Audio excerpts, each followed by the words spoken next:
We have a special guest coming to us via Skype, Stella Waterhouse. She's a British educator and author. She has a new series of books.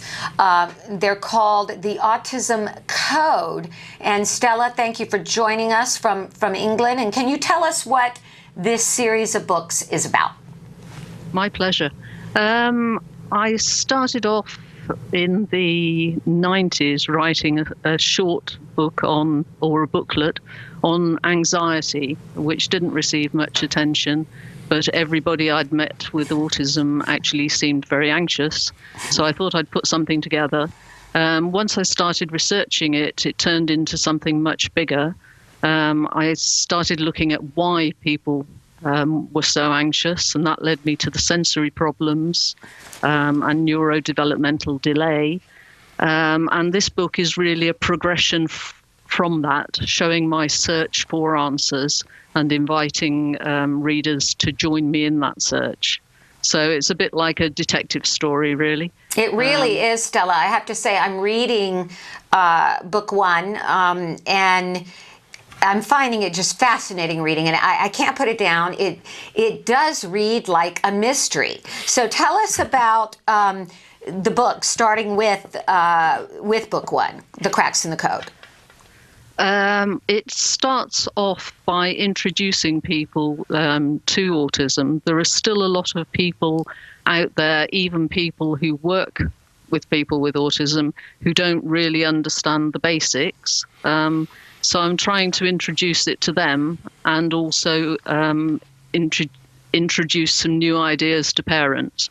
So it starts off by looking at the various problems that can arise. It uses uses information from the people themselves very often, like Temple Grandin, Donna Williams, people like that, to explain various points. But it also illustrates the points through film, like The Rain Man, which everybody knows about, and some lesser well-known films and literature as well. And then it goes into the history of autism. And there are several books in this series, correct? Yes. So give us a brief overview of what all the books in this series are, if you would.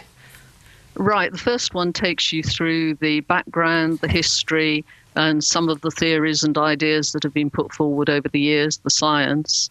It then moves on to actually look at what differentiates autism from some of the other things like ADHD, OCD, which are very often found in people with autism. And that book's called The Ciphers, correct? Yes, that's right. Okay. And then book three?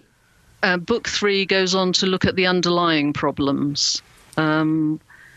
And what probably or possibly causes autism, from environmental problems to the most hotly debated topic of all, which is obviously the role vaccinations might play.